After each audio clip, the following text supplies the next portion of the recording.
Alright everyone, I found this really interesting and I thought I might as well cover it while also paying attention to this Pharaoh development highlight thing. So to start, I made a poll. It's not my poll, well at least in the sense that I duplicated it word for word from Legend of Total War's original. He gave me the idea, so I just copied over exactly what his prompt was and all of his options to try and get similar results from a different audience, so our polls complement each other and they can be compared meaningfully, as meaningfully as possible. And I've only got 2% of people actually interested in Pharaoh. That is shocking. I would never have thought it would be that low. We knew it was bad. I don't think any of us expected it to be this fucking low. This makes me feel like I was really on the ball this whole time. It really, really does. My god, I got ahead of this. That's what it feels like to me. I got ahead of it. Remember when I talked about audience replacement? When I said that Warhammer basically just subsumed the whole actual Total War fan audience? This is a perfect vindication of that, because all the people that are here for Warhammer are not interested in Pharaoh, and all the people that are here for actually good games have given up on the hope of ever getting any because of Warhammer. So this is the moment that vindicates that, if ever there was one, I think. So we've got 2% of people that actually are on board, like they've bought into the idea of Pharaoh and they're sold literally because they're buying it. And then we've got 1 in 10, and this is out of 2,000 votes and counting. This was 11 hours ago. Legend of Total Wars was a day ago, so he's sitting at 60k votes. That's a hell of a lot of votes. I'm way behind at 2k votes at the moment. And yeah, 11%, 1 in 10 are even waiting for a sale.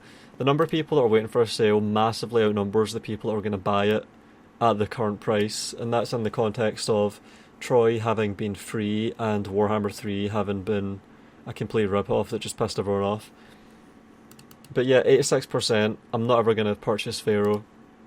And then we've got 72% over here. He's pretty much got the same results as me though. It's tempting to fixate on these here, but he's only got 3% here, I've got 2% here, and then this 11% versus 25%. So there's definitely some differences here, but for any people that would have said Legend of Total War is really negative, of course he's going to have people that are just totally unenthused about Pharaoh. Bro, get a load of this. 86%, 72%. I'm proud of these numbers. These are hard fought numbers, seriously.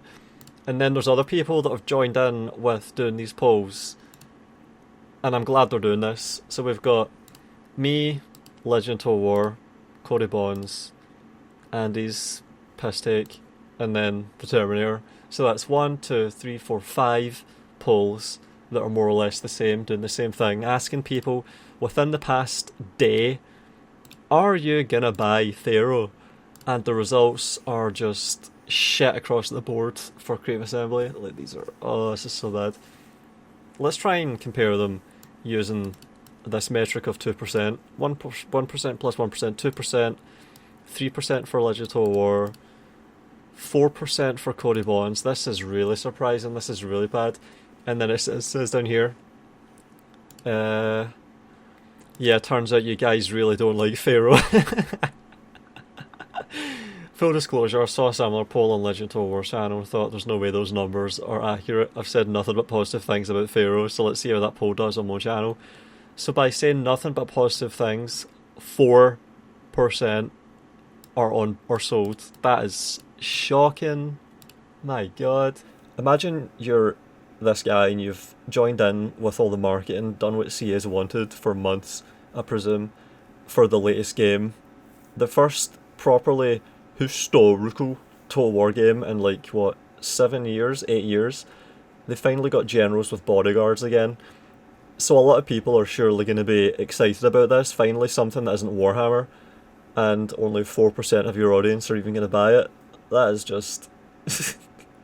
It's embarrassing for everyone, it's embarrassing for CA, it's embarrassing for you that you even bothered to cover this, it's embarrassing that you've been marketing this game to your audience and they've just not cared all along. It's just... Oh man, it's funny. And then over here, are you buying Total War Pharaoh on release?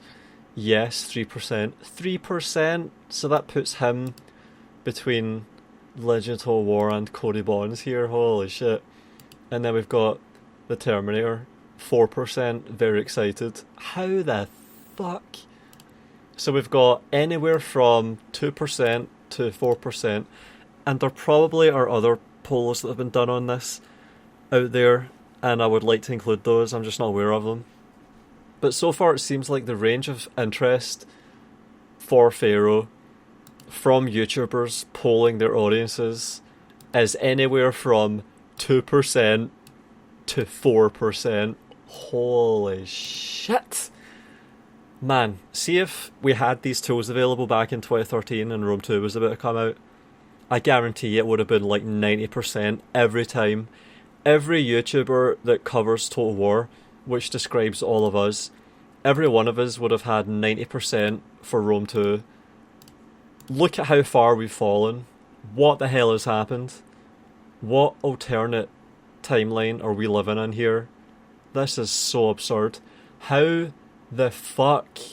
How the fuck can we have YouTubers that are really cozied up with CA or otherwise are definitely on board with, you know, super sunshine, rainbows, bunny rabbits with how they do their YouTube channels, and are getting 4% of their audience care about this new Total War game? My god, that... What can I even say at this point? That is just... That is way worse than I ever thought possible. Way worse. Let's get a load of this now. Total War Pharaoh development highlights. So what is going wrong? Let's take a look. Hello there. So, as you've probably seen, Hello. we've been doing streams, releasing gameplay showcases.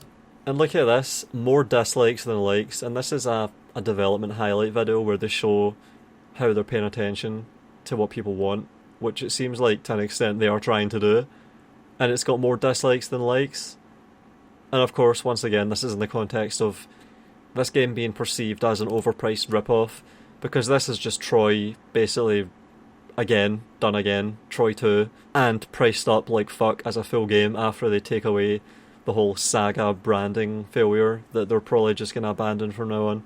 The Saga thing is just dead at this point. It didn't work with Thrones of Britannia, it didn't work with Troy. Follow the Samurai never was a saga in the first place. That was retroactively attached to that. Retroactively applied. So the whole saga thing was just a bullshit failure from the start. And they've just dropped it.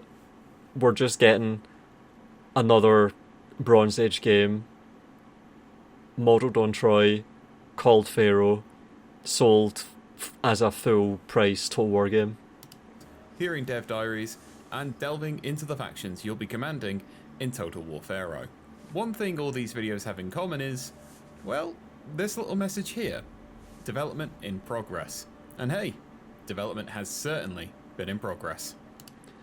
Although I would say that with the release being 3 weeks away, there's no meaningful development being done at this point. The game is finished. They don't have enough time to do anything at this point. We've been making changes through development to Total War Pharaoh to ensure we're making the best game we can, and to make sure that... And I don't doubt that. This is CA Sophia. I don't doubt that the people there that work on this game are doing the best with what they can. They're just game developers doing their job, and they're trying to do it well. If not for the sake of this game, then for the sake of their careers, so they can make games elsewhere if something goes wrong with this and this studio. So they want to do a good job. That's always the case. It's rarely the case that the developers themselves are to blame for this kind of stuff. And whenever you see stuff like this, like where they actually seem to be making an effort to the extent they're allowed by the people that run the show, you can't help but feel sorry for them. At least I can't. You get access to all its best offerings. So, let's have a little look, shall we?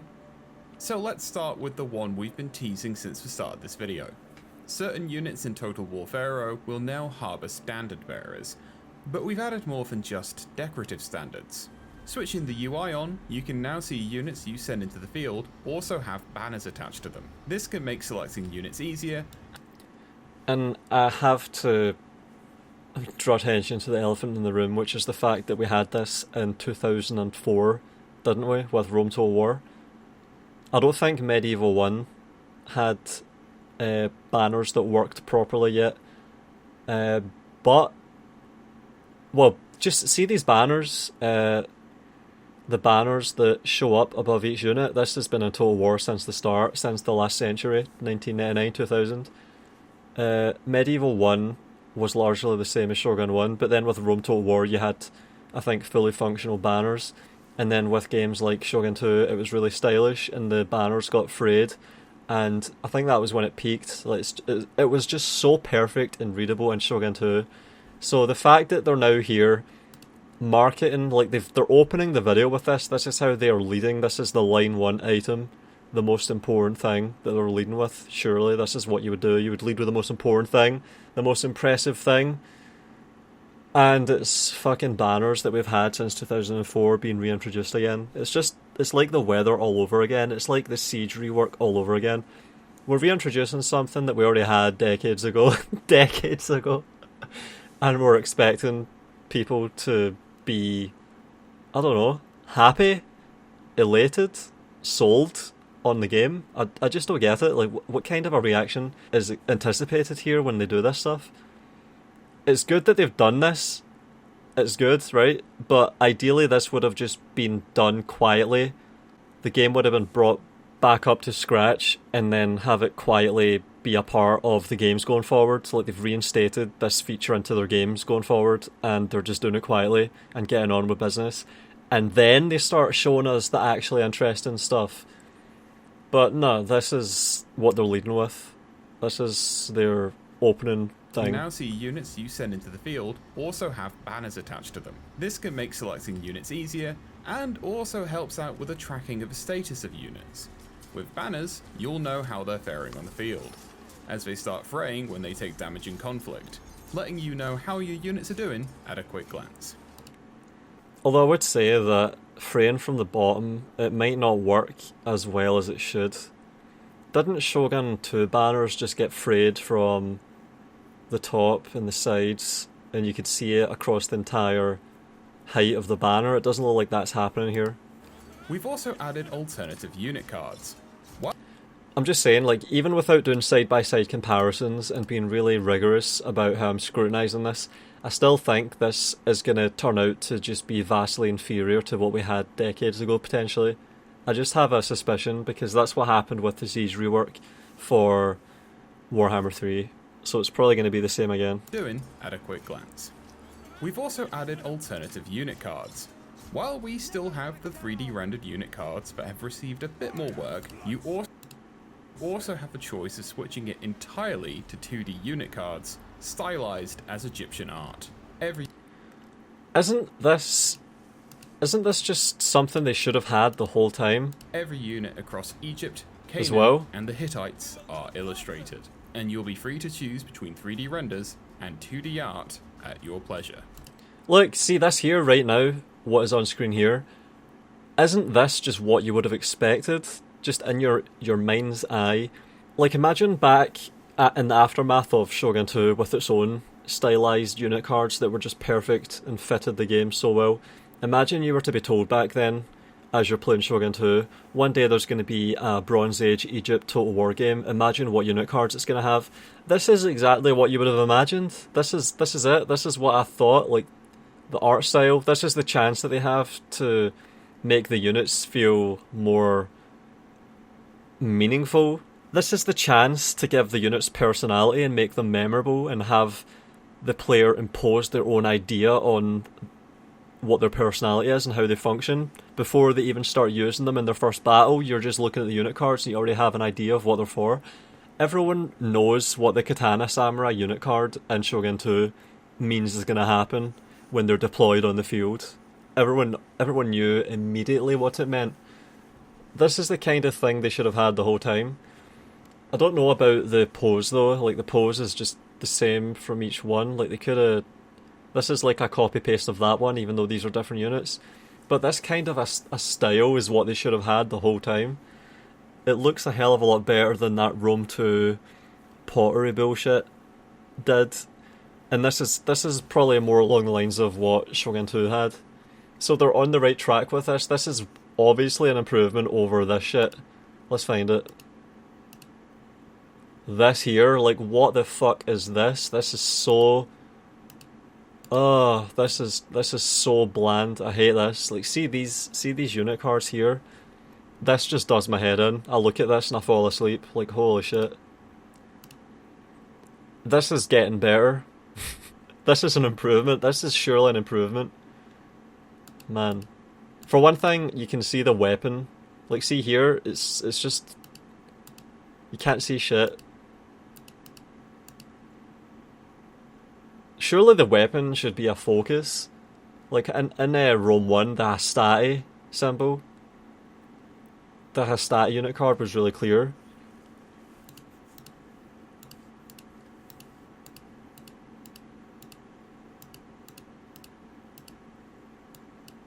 Yeah, I think this is an improvement. Although I think they could have done even better than this. Are illustrated, and you'll be free to choose between 3D renders and 2D art at your pleasure. Yeah, see if they just made the pose a bit more lifelike. It seems like they're really stuck to these template poses that they've got here. Why do they always have to just be facing the side like this? And of course these ones are actual just copy pastes. Come on. On the battlefields, we've added a whole host of changes and adjusted balance across many aspects of combat. We've added the option... We've not even played the game yet and you're already advertising the balance being better. Does that mean that you thought the balance was just so visibly fucked in all the marketing stuff that you've done so far? This is a bit of an admission here. A whole host of changes and adjusted balance across many aspects of combat. We've added the option for archers to target ground when utilising fire arrows. Why don't you just let us target ground all the time? Why can't we just target ground whenever we want? Even without fire arrows? Why can't we just do that? Just let us do it. Make the accuracy worse if you have to, just let us target the ground. If you can let us target the ground with fire arrows, you can let us target the ground in general. Just let us do it. Fuck's sake. Force attack, you could do this in Red Alert back in 1996, the first game I ever played. Couldn't you? You could attack ground in Red Alert. You could definitely do it in Red Alert 2, I remember doing that. Yeah, come on man. In fact, I think I do remember attacking ground in Red Alert. I think I did that with V2 rockets. I would just force fire on the ground around corners, around bends, and it would just kill stuff that the AI sending brain deadly towards me. So yeah, come on, just let us force fire on the ground. Like, what the fuck? We could do it with onagers, couldn't we, in Three Kingdoms? And I think that was a good thing. Could we? I think we could. I think I was force firing the ground with trebuchets, wasn't it? It was trebuchets. Yeah, trebuchets. Just let us do that with everything. My god, just let us do it. Give us the freedom to do it. What the fuck? Did balance across many aspects of combat. We've added the option for archers to target ground when utilising fire arrows, opening up even more strategic opportunities with the... And this is a minor thing, but is it really strategic? Nothing happening on a battlefield is strategic, it's all tactical. This is one of those moments where it's like I'm living in a dystopic alternate timeline where Total War just went down this horrible path. Like, it's tactical strategy being done again. None of this is strategic, this is pure tactics. We're on the battle map, it's all just unit on unit engagement, it's tactical as fuck, it's pure tactics. Come on. What is Total War if not a tactics game by tactics developers and they're saying strategic? Like, what? Come on. The use of fire, alongside improvements to the AI when reacting to set flames. Weather and terrain effects have also been rebalanced. Isn't the AI just totally fucked now though? I need to make videos on this, but just as a teaser, see in Medieval 1 when you charge a unit with a unit, the AI always countercharges you. It never just sits there and gets charged needlessly without doing anything, without retaliating. AI in these games, to a large extent, is deliberately shit. And whenever it isn't deliberately shit, it's just shit for no reason. accidentally because they don't know what the hell they're doing. They just don't have the time and the money and the resources to actually make the AI work properly in any of these games anymore. It's just not important. The players, it seems, are fine with having an AI that's shit, so they just keep shipping games with shit AI that makes the game trivially solved and just a fucking snore fest of exploits. So they're not interested in making a good AI. They've given up on that years ago at this point, I would say. So whenever they talk about it and market and stuff, I'm just rolling my eyes every single time. Because I can launch Medieval 1 right now, and the AI is going to put up way more of a fight than the AI's put up in any Total War game in the past decade. It's terrible. Three Kingdoms AI was at least sort of rational, like it didn't ever bug out. I never really had any problems with that, but I think part of that is because they just had such a simple game on their hands.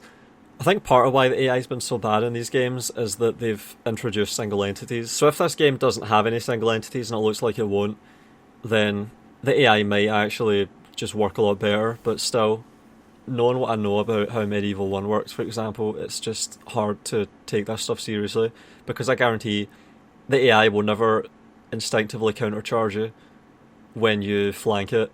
Didn't in Warhammer 3, didn't in Three Kingdoms, didn't in Troy, probably won't again. More strategic opportunities with the use of fire, alongside improvements to the AI when reacting to said flames. Weather and terrain effects have also been rebalanced, impacting units a lot more heavily than they did before. Yeah, good. And this just makes me think again. They've heard people complain that these features seem like gimmicks that won't get used. And I think I've complained as well about how the penalties are so small. So if they've actually increased the penalties, increased the magnitudes around these things, then what I was complaining about has now been addressed. So this could be another example of them actually listening and doing what people said needed to be done. Wow. Truly showcasing the importance of using the right units in the right locations. We've also reworked charges, adding a lot more heft into the impact of both infantry and chariots, reducing the floatiness from combat, as well as adding more variations in animation. And yeah, Troy had floaty combat really badly. That was a really bad case of it, the worst I've ever seen. So if they've actually fixed this, and I doubt that they have, then that's another thing that had to be fixed that they've fixed, which would be a good thing. The changes aren't only on the battlefield though. We've made numerous changes to the menus and campaigns of Total War Pharaoh. We wanted to add a lot more diversity to the factions. There's One the of ways word. We've done this is adding faction commands. Each faction have their own commands. Their power ranges from being able to complete royal decrees immediately to granting a boon to your units in certain kinds of conflict. They can either be activated between Shemsu Hor turns for a quick, powerful boon, or you can wait until Shemsu Hor to gain a passive boon for... And here's an example of the unit cards, the new unit cards, being on display and shown without them being the intended subject matter. And it looks... It just looks alright. It no longer looks like a shitty Troy copy-paste. It looks like its own game, but it still just doesn't grab me like the Shogun 2 unit cards did. Why have we not had anything even approaching how good Shogun 2's unit cards were? Like, what the fuck? What? How? They've had like 7 or 8 or 9 or 10 tries since Shogun 2, and Shogun 2's unit cards, like so much of Shogun 2, is still just obviously superior to what we're getting here. Like, what is going on, man? For the next few turns until the next one. We've also reworked when certain features become available to you, namely the Ancient Legacies. Ancient Legacies add a lot of variation to your campaign, allowing... I just do not care about this stuff at all. See this stuff, it always feels like cheating, because I know that when I'm looking at this stuff, the AI is going to just have no fucking clue what any of this is, or when to use it, or what it's for. It just feels like cheating, like I'm just doing busy work. It just feels like cheating, I don't know how else to put it. It's just... I'm doing a lot of thinking I don't even need to do, because I can usually do well enough in the battles. So I'm thinking about how to optimize all this shit that the AI can't even begin to navigate, which is why the AI just gets flat cheats to its money. So I'm sitting playing a minigame against myself basically to just optimize this, when I can just probably have a more fun campaign if I just ignore this and just struggle a little bit more against the AI by being slightly more outnumbered than I otherwise would if I hadn't mastered these systems. You know what I mean? Like, it's just, I sort of lost interest for all this stuff years ago. Like, I've got to just appeal again to probably Medieval 1 or Rome 1 or Medieval 2, where the factions are all basically the same, except for the units that they bring to the battles, and some of the buildings are different. Like, Muslim factions can make mosques, and it all just feels so natural and not forced or gamey. Maybe you can build temples that give bonuses sometimes, like in Rome 1. Maybe in Medieval 2 you can eventually get a swordsmith's guild if you just absolutely crank out sword units out of the same town for ages, and then it feels like you've actually earned that, and it's not a guarantee that you'll get it, and it's just another thing that's happening on top of all other stuff that's happening, and you take advantage of it or you don't. It's just totally different from all of this stuff. It just feels totally different, and it doesn't ever feel like I'm cheating or like I'm wasting my time trying to learn this stuff. Like, it's just a part of the game, and it fits. I've not properly thought about why that is, but it just felt like it was a better way of doing things. Shogun 1 with its own building system that was quite like a more simplified Medieval 1 that came after it. You build buildings to build units, you build farms to get money. The AI's doing the same thing. The AI can surely rationally navigate systems like that. The simplified risk style campaign map means that the AI knows exactly how to go from point A to point B, or by this point could easily be programmed to be able to. I just see at this point, it's like I'm thinking, I wish we just went back to the risk style campaign map and just had better battles. Like, fuck's sake. This is why games like Ultimate General are so hopeful for a lot of people, because the campaign is still non-existent or extremely simplified, and in the meantime they're developing battles, developing naval combat. Like, see this game, it's another game that just has no naval combat. Meanwhile, you've got Darth of Empire, who is continuing to have naval battles in a real-time tactics game. So it's like, Total War just gave up on naval battles, and then the guy that made Darth mod has just been given free reign over the whole concept and is now making his own games with naval battles in them. And you've got fucking a game set along the Nile in the Mediterranean, and there's going to be no naval stuff in this whatsoever. Imagine the potential that you'd have to fight off the sea peoples on the sea, and that's before any of them even land. Like some Bronze Age Saving Private Ryan scenario. Fuck's sake, the potential was immense. Empire Total War showed what was possible. That was just the beginning, and Total War's just abandoned it. Doesn't even try, doesn't care. Like, it's such a waste. And instead we get this stuff. Like, fuck's sake. Allowing you to follow the paths of several leaders before you. In their This is like original Paradox. campaign, these came a tad too late in the campaign, meaning you would miss out on exciting content for your journey through the collapse. So we've brought them in earlier, so you get to experience them sooner. Alongside this, And you've got some nice artwork, which you always do in these games because they have artists on the team, and the artists are allowed to be creative. That's why they're there, and they come up with interesting looking maps, textures, scenarios. Even the Warhammer monsters, I presume, are depicted quite well and are a big draw. So the game can look good superficially sometimes, but when it comes to the actual gameplay, that's of course when the problems really begin. sooner. Alongside this, we've reworked the UI and UX across several sections of the campaign to add more context and visual polish. Areas reworked include Ancient Legacies, the Power of the Crown, and the Courts. Speaking of the Courts, Yeah, I just don't care about that stuff. Look at this, look at all of this. They've definitely managed to make a game that on some level feels like Egypt, but at the same time I know that I'm not going to have fun playing Troy again. They've not done enough to divorce the game from Troy. It's still just a Troy reskin to me. Like, see, once the battles start and you see chariots just sort of glitching around and then just ramming through units, and the AI just doesn't really know what to do, it's going to just feel like Troy again. I already killed 20,000 rabble with 200 chariots on in early access of Troy. I don't really want to do it again.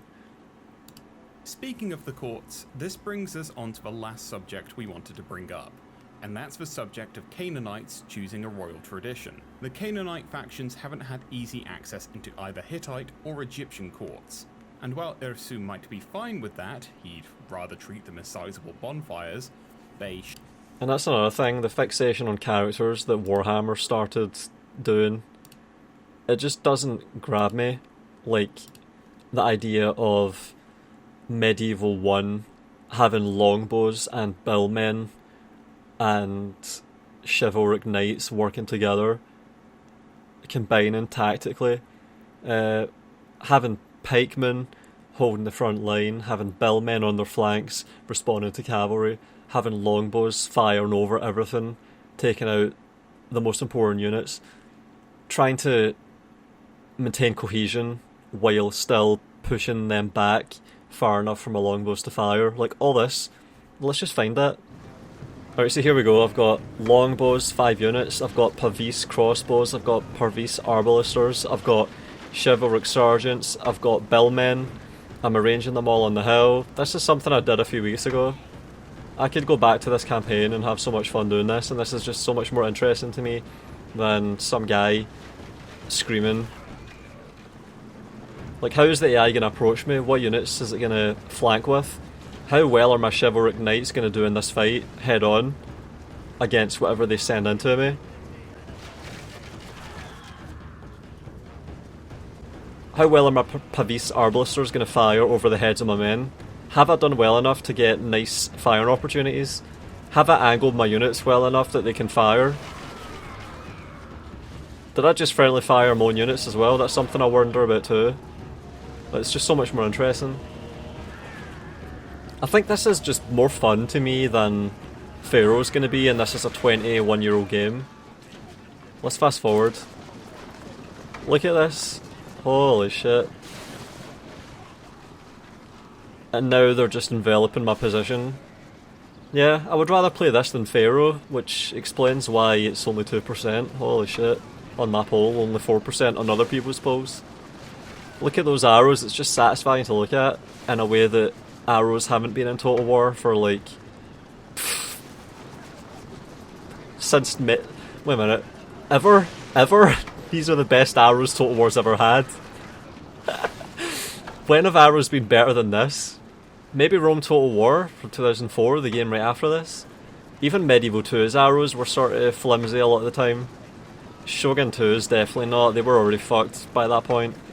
Empire was an abortion. Rome 2, absolute shit as well. Like, these are the best arrows Total War's ever had. They're not even trying. Yeah. Think I made my point there. Bonfires, Bay shines in the courts. For Bay, joining a court is free, whereas Irsu must pay his way in. We wanted to ensure playing a Canaanite faction didn't stop you from engaging in courts and crown-based mechanics. Oh man, I'm so bored. We've been making again, looks cool, but that's all we can say about this. Total War Pharaoh. It always looks cool. From combat rebalancing to Canaanite legitimacy, we've been striving, unless you see stuff like that, to ensure you get the best game we can deliver. Whether you choose to be the Great King, the Pharaoh, or the Herald of the Apocalypse, we hope to see you at the collapse of the Bronze Age. No wonder there's so many dislikes, no wonder we have 2% of people on my poll that actually want to buy this on launch. Holy shit.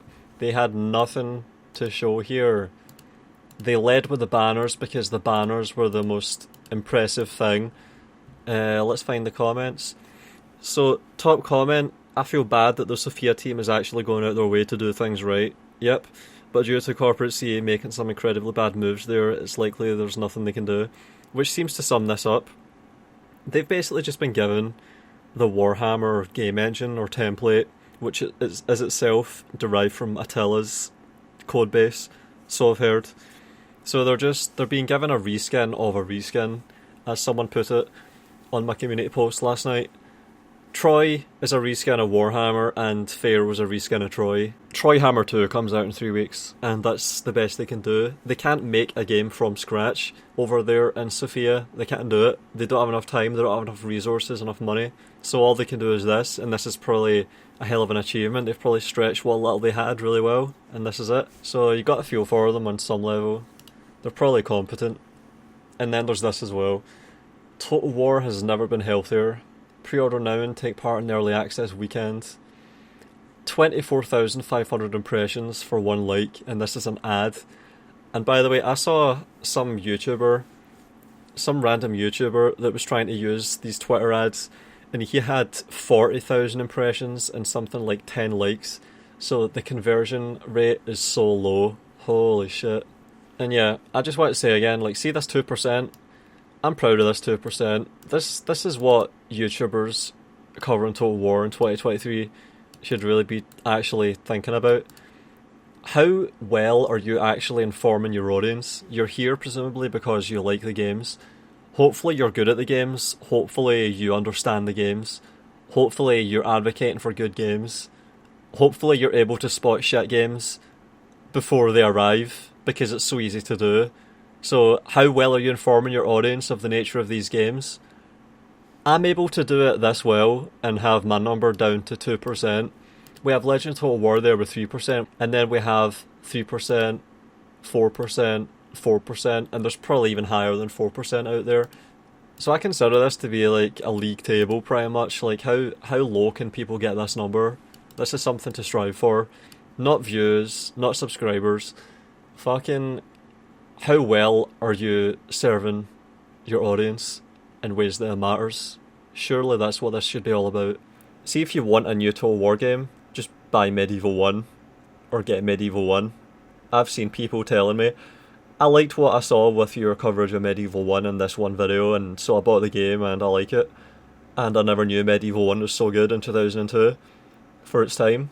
So yeah, I would rather people bought Medieval 1 than Pharaoh. Well, that's obviously my position. And that's how you encourage people to buy good games and not buy bad ones. Simple as that. Oh, something else I should mention is that Total War YouTubers are getting access to Pharaoh as I speak, as I'm talking right now. And starting on the 21st of September, they will start uploading coverage of it where they are not even allowed to say it sucks if they believe it sucks. They're not allowed to review the game. They're not allowed to cast judgments on the game. They are being used as free advertising to market the game without being permitted to be honest about the game. They literally can't be honest. They might be able to be honest by accident, but they are not given permission to just say exactly what they think. They're not allowed to do that. If a YouTuber says to CA, I'm covering your game tomorrow, am I allowed to say what I think about it? CA has to respond immediately and say absolutely not, you're not allowed to give any kind of a judgment on this game. And there exists a complete double standard where they're perfectly happy with you if you say the game's great, and they're gonna punish the shit out of you if you say it sucks. It's a complete double standard, and if anyone out there says the game's great, they are saying that in the context of this double standard, and they're actually betraying their audience. So yeah, it's a mess. I've already seen YouTubers writing on Discord, I've got early access to Pharaoh and I love the game. So by doing so, not only are they breaching their contract in a way that benefits CA, so they won't punish them for it, but all the people out there that are playing the game and aren't even allowed to say it sucks are effectively muzzled. They are completely screwed over by that. And most of all, you're screwed over as an audience. The players, the people buying the game, are the ones that lose the most to that. It means you're only exposed to positive receptions, so you're getting a completely biased, unrealistic perception of the game. And that's 3 weeks before Pharaoh launches, so we're expecting 3 weeks of basically fake coverage from people that you literally cannot trust. If people are covering Pharaoh after having gotten it for free, and when they're not allowed to be honest, they are literally not allowed to be honest about what they think about it, then you can't trust anything they say. None of it. And I'll have more videos coming out on that soon as well. But yeah, thanks for watching. See you in the next video. For the people that appreciate what I do enough to want to donate, I have a Patreon page.